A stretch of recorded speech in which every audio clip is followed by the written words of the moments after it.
Halo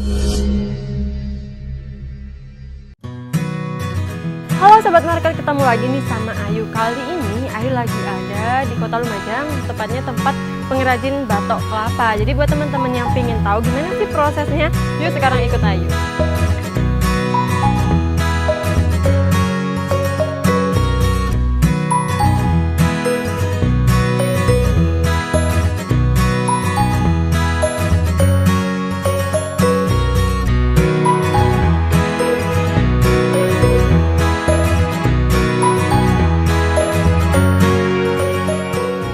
Selamat siang. Dengan Bapak siapa? Johari, Mbak. Bapak Johari. Iya.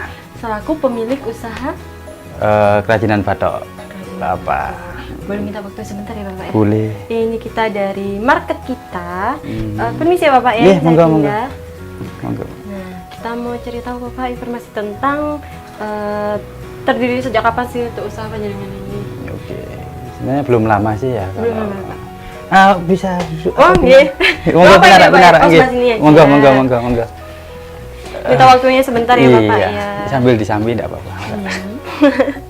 Udah disiapin makanan guys. Ini, saya mau tanya ya Bapak ya, sudah berapa lama sih Pak panjaringan usaha batok kelapa ini? Sebenarnya kalau pelaksanaannya mulai bulan Juni ya. Juni 2020 kemarin.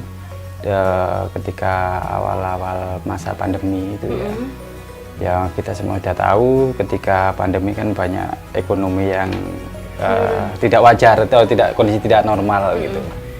Jadi kemudian karena waktu itu kita ada di daerah Ranuyoso, di sana kita melihat banyak buah kelapa yang dimakan tupai itu banyak berjatuhan dan berserak di di tegalan ya, di pekarangan Kebun rumah ya? warga itu, dan rata-rata belum dimanfaatkan. Kalaupun dimanfaatkan mungkin hanya sebatas untuk kayu bakar. Nah, kita kok eman-eman ini ada mutiara terbengkalai gitu ya itu. Ya, terus kemudian akhirnya mengajak warga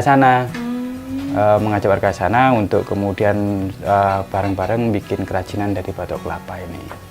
Awalnya sih karena waktu itu menjelang booming bunga gitu ya, akhirnya kita udah bikin potnya dulu, nanti yang lain-lain nyusul gitu. Awal mulanya bikin kerajinan batok kelapa Pot, berupa iya. pot bunga ya Pot Pak, bunga ya? atau vas bunga baik indoor maupun outdoor. Terus ataupun yang model tempel meja, berdiri di atas meja, nempel di dinding, atau yang model gantung gitu. Awalnya itu. Apa tidak ada kesulitan Bapak Dari sisi untuk mengajak masyarakat untuk bergabung? awalnya sih iya, karena ketakutan bagi masyarakat yang baru memulai usaha ini kan tidak laku. Oh iya. Makanya kemudian saya bilang bikin 100 nanti saya beli. Pancingannya begitu. Begitu belum 100 ternyata pesanan sudah habis, pesan lagi 200. Nah itu akhirnya yang lain akhirnya laku ternyata gitu. Nah ini kemudian masyarakat ini perlu sesuatu yang pasti sebenarnya, bahwa apa yang dia lakukan, dia buat ini laku di pasaran. Kalau mereka disuruh memasarkan sendiri kayaknya mungkin kerepotan, karena kebanyakan SDM di desa ini kan ini tidak semuanya, hanya sebagian yang usianya sudah sepuh itu terbentur di marketing. Untuk pemasarannya ini sendiri bagaimana Pak? Kalau awalnya sih kita modal nekat, entah laku entah tidak, karena waktu itu niatan yang paling utama waktu itu kan bantu masyarakat gitu ya. Jadi makanya kita sampaikan kita beli, bahasanya begitu. Dan karena kita juga punya kepentingan untuk memberdayakan masyarakat di sini, kita belinya setengah mateng gitu biar finishingnya kita. Karena kemudian dia ngajukan harga, oke kita sepakati, ya sudah bikin, langsung kita beli. Jadi waktu itu kita pesan 100, cuman baru dapat 40 kita ambil, dapat berapa ambil, nanti pesan lagi terus begitu. Akhirnya ada tetangga yang ikut karena tahu memang itu diambil atau langsung dibayar gitu. Akhirnya kemudian ya mungkin juga karena doa-doa mereka ini, akhirnya sebenarnya pemasarannya tetap manual Mas Yan, masih belum menggunakan media sosial atau IT gitu. Hanya kemudian mengandalkan rekanan teman gitu, terus mulai masuk ke grup-grup WA, Facebook gitu. eh, sempat kirim ke beberapa ke luar kota gitu ya. Cuman memang karena batok ini kan posisinya bulat gitu, jadi rentan gitu ya. Rentan, jadi kemarin kita sempat kirim ke Kalimantan, Bandung, Magelang, Malang yang sering dulu. Terus kemudian hari ini juga pasar lokal gitu. Ya diuntungkan dengan momentum musim bunga. Nah itu, diuntungkan itu. Ini saya tadi lihat di depan ini ada beberapa hasil dari batok kelapa itu tadi ya Pak ya? Ya. Ini apa saja Bapak kalau saya boleh tahu? Oke, kemudian kita ada pengembangan lah bahasanya. Pengembangan itu kita coba masuk ke celengan karakter gitu ya. Oh yang ini ya? Iya, yang model gini.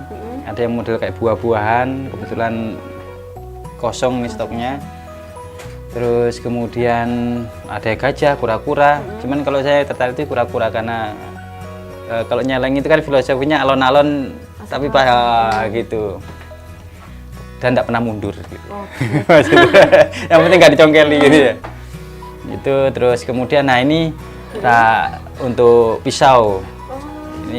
Ini berawal inspirasinya dari istri di rumah sih, ketika naruh pisau itu kan main lempar gitu aja. Itu sebenarnya membuat pisau cepet, tidak tajam gitu. Biar terlihat lebih rapi juga ya. Satu, dua, terus kemudian tidak bahaya ketika ada anak kecil. Yang ketiga, ketika kena air, posisi gantung ini kan airnya jatuh sehingga mengurangi peluang berkarat. Ini Bapak? Kalau ini coba untuk bikin semacam vas karakter gitu ya. Jadi nanti ini ditanami bunga, terus kemudian biasanya untuk indoor. Kalau di luar seringnya orang-orang kan eman-eman gitu. Karena harganya berbeda dengan pot yang biasanya gitu. Soal harga nih Bapak, kalau saya tahu harganya dibanderol dengan harga berapa sih Pak? Mulai 10.000 sebenarnya. Itu yang 10.000 tuh dengan model seperti apa? Yang biasa itu yang duduk, kemudian apa namanya gantung atau yang tempel dinding. Itu untuk potnya? Untuk potnya. Kalau untuk celengan? Kalau celengan itu kita bandrol 20.000 karena karakter gitu ya, ke tingkat kesulitan pembuatannya, waktu yang digunakan juga memakan waktu. Berapa ini Pak? 20.000. 20.000? Iya. Jadi teman-teman di rumah, khususnya buat teman market kita, ini cuma dibanderol dengan harga 20.000 saja. Tapi ini bagus banget sih ini. Teman-teman bisa lihat. Ini murah banget Bapak. Ya. Cuman dibanderol dengan harga 20.000. Untuk karakternya sendiri bebas ya Pak ya? Bebas. Bisa request. Oh bisa request juga. Iya. Keren nih. Nah kalau untuk tempat pisau ini sendiri berapa Pak? Ya, sama 20.000. Sama juga. Ya. Nah, ini nanti saya boleh beli satu Bapak ya Pak? Boleh. Buat oleh-oleh pulang. Soalnya ini murah banget guys, cuman 20.000. Terus apa lagi Bapak? Selain tempat pisau, celengan, son kecil gitu ya. Oh, tempat son gitu ya? Iya. Itu oke, coba kita ambil. Nah, ini son apa namanya? Biasanya untuk pengeras suara HP atau laptop gitu, untuk tambahannya gitu. Jadi ini sekalian sama son ya Pak ya? Iya, ada kabelnya juga, terus kemudian tinggal masukkan ini apa namanya, kayak model cas gitu ya listriknya, terus sambungan ke HP. Ini dibanderol dengan harga berapa? Ini 100 kalau yang ini. Betul. Tapi sudah plus Sudah, sonnya ya Pak? sudah tinggal pakai. Udah dapet casnya juga? Sudah. Wah, nih saya juga informasikan buat teman-teman. Ini harganya cuma 100.000 aja, tapi udah dapat lengkap ya Pak Iya, ya? tinggal udah pakai. Tinggal pakai, udah dapat kabelnya juga, terus ini juga ada sonnya juga. Bagus banget sih ini. Wah, ini kreatif banget Bapaknya guys. Ada apa lagi nih Bapak? Ini testi aja, sound tanpa kabel. Oh, ini. Ini tahu ya cara kerjanya ya, paham ya? Gimana itu? Ya HP gitu dimasukkan sini, suaranya lebih ngebas gitu Iya, dan lebih kenceng. Iya. Kalau ini berapa Pak? Sama 20. 20 juga. Harusnya gitu. Berawal dari tidak dipakai ya Bapak ya, batok kelapanya, Iya. digunakan oleh masyarakat sampai menghasilkan uang. Betul. Sudah Bapak ya, ini saja untuk pembelian. Sementara begitu, terus kemudian ke depan masih banyak, termasuk kita bikin apa namanya, etalase HP, terus kemudian dudukan HP dan sebagainya dari batok. Dan karena di desa sana melimpah stoknya, maka kita coba fokus menggali di sana. Termasuk kemungkinan kita mau bikin rak bumbu dapur itu juga dari batok, karena kemarin kita sempat eksperimen bumbu dapur misalnya bawang, cabai gitu ya. Ini tidak cepat kering dan tidak cepat layu ketika dimasukkan dalam batok gitu. Terus sejauh ini untuk bahan bakunya sendiri dicarinya tidak sulit ya Bapak ya? Tidak sulit, sama kita awalnya kita nyari memang, terus kemudian kita pikir ulang, sudah biarkan ini jadi rezekinya warga, sudah warga yang nyari, kita yang beli. Sekarang stok itu dari 14.000 batok sekarang tinggal sekitar 6.000-an. Ya, jadi kita kesulitan kan kita nggak punya gudang, jadi main tumpuk saja pekarangan. Ketika musim hujan kadang-kala sering klenyut. Oh gitu. Ngomong-ngomong musim hujan nih Bapak, apa Ya. tidak ada masalah dengan hasil ini? Ya, problemnya di pengeringan memang. Cuman itu sudah kita antisipasi dengan membuat stok banyak kemarin. Jadi selama ini kita untuk stok khususnya yang bunga ya, yang kupas bunga itu nggak ada masalah. Berarti sekarang untuk pemasaran sendiri secara manual ya Bapak? Ya, masih Belum manual. ada media sosialnya? Belum. Jadi buat teman-teman market di rumah nih yang mau beli untuk hasil pengrajin dari Bapak Johari, bisa langsung ke rumahnya Bapak Jo ya Pak? Ya. Namanya di mana Bapak? Di Jalan Ciliwung nomor 9, Kelurahan Jogowidan, Kabupaten Lumajang. Oke. Terus ada apa lagi Bapak? Ini saya lihat ada alat senjata tajam ya Bapak? Ya? Ini juga panjenengan jual apa gimana? Ya kita ini bahasanya apa ya, reseller ya.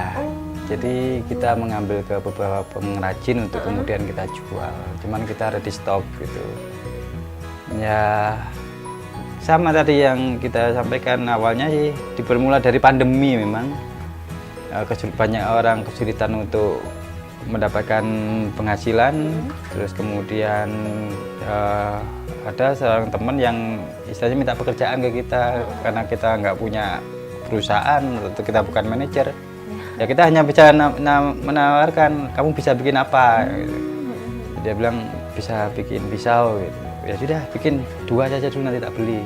Nanti kalau memang bagus, layak dipasarkan, kita bantu masyarakat. Jadi mulai dari situ, kemudian berkembang. Ternyata si teman ini nggak mampu mencukupi suplai atau kebutuhannya, betul. Ya, akhirnya kita menjelajah ke teman-teman yang lain, pengrajin-pengrajin yang lain, ya sampai akhirnya berkembang permintaan sesuai permintaan masyarakat. Ada yang hiasan dinding, ada yang kebutuhan untuk sembelih sapi, terus kemudian untuk kepentingan sehari-hari. Ya kita cukupilah.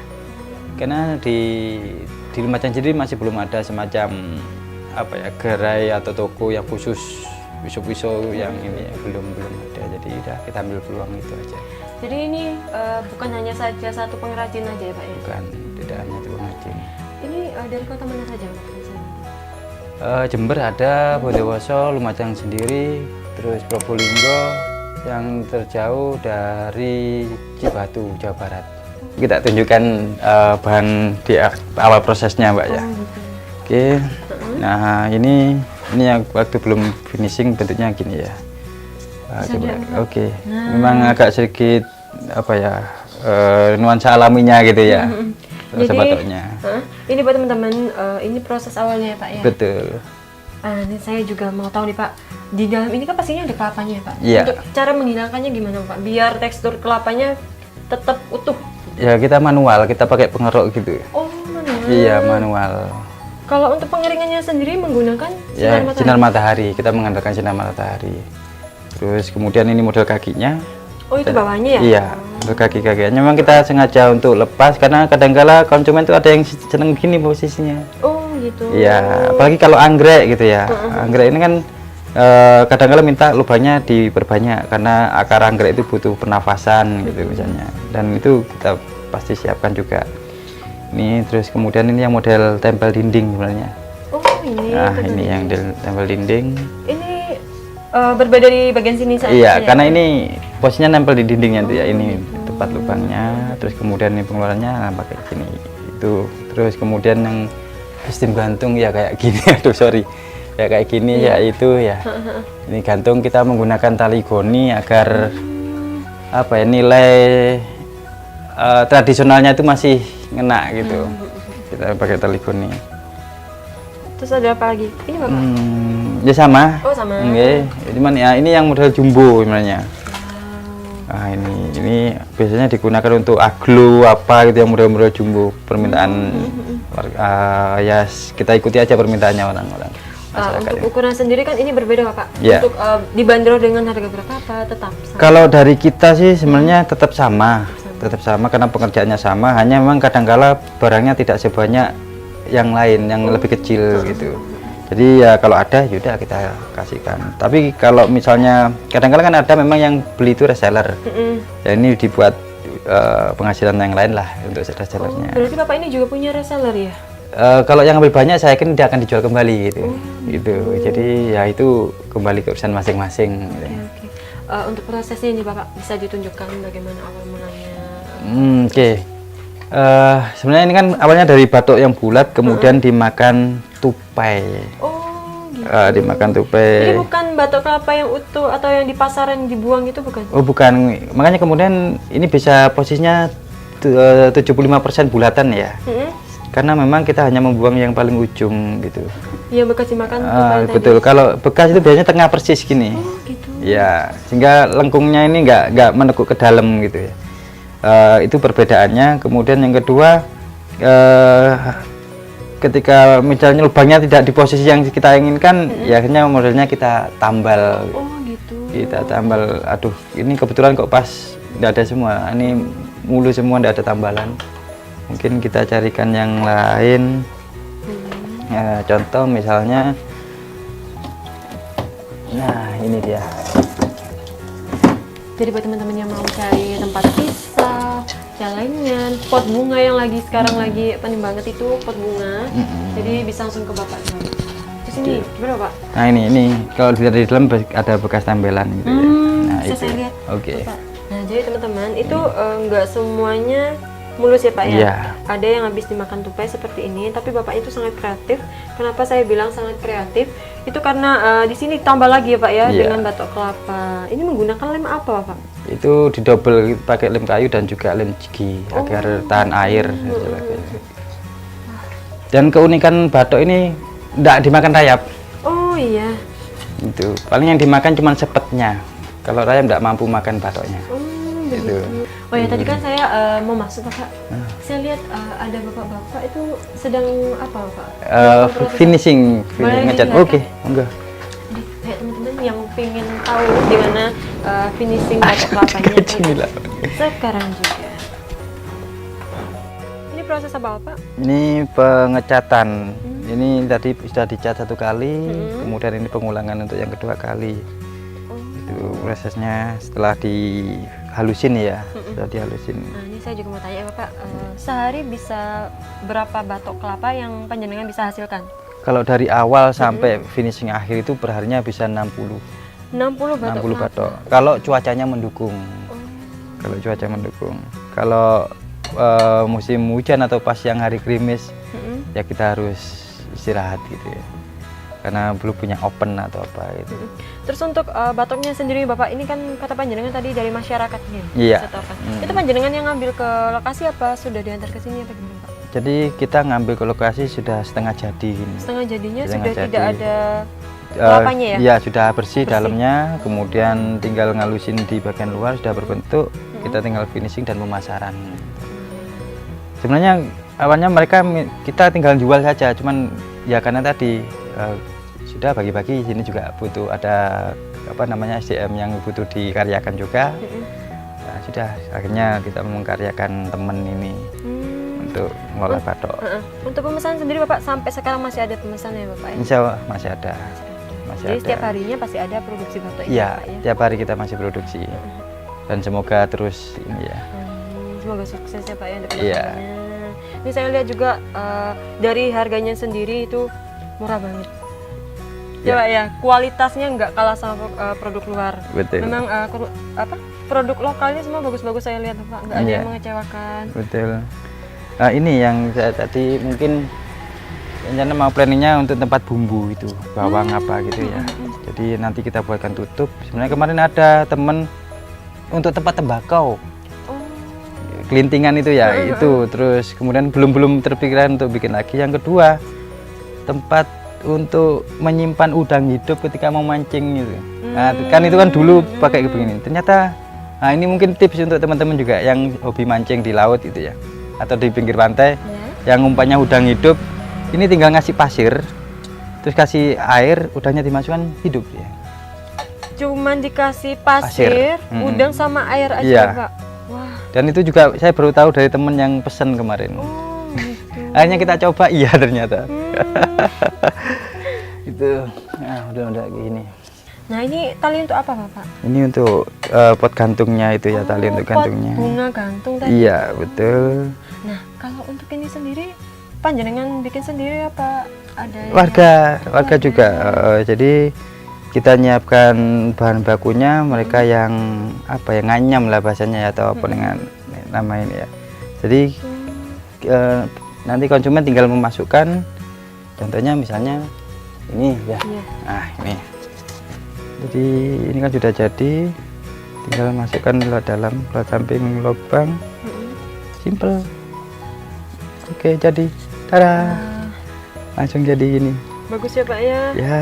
Ini masih proses pertama, ini masih Iya. belum dicat lagi ya, Pak ya. Iya betul. Nah, itu guys, yang pengen tahu, tadi kan ada salah satu pot yang ukurannya besar. Dan itu kan nggak selalu ada ya, Pak. Iya. Ya? Contohnya. Nah, teman-teman bisa lihat sebelah sana. Ini salah satu contohnya ya, Pak Iya ya. betul.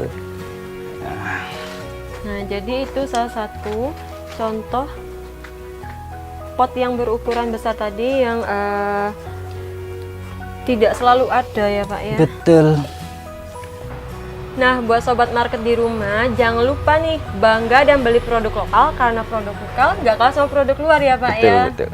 Oh ya, Pak, terima kasih atas waktu yang sudah diberikan. Semoga usaha panjenengan ini makin sukses untuk kedepannya. Amin, amin, amin. Kita pamit dulu ya, Pak ya. Ya, oke, terima kasih kunjungannya. Iya, Bapak. Terima kasih, Bapak. Oke, Mari. monggo, hati-hati. Ya, Bapak. Jangan lupa like, komen, dan subscribe channel YouTube kita, dan share ke teman-teman kalian semua, dan ojo lalira bangga dan beli produk lokal, karena produk lokal nggak kalah sama produk luar. Sampai ketemu di video berikutnya ya.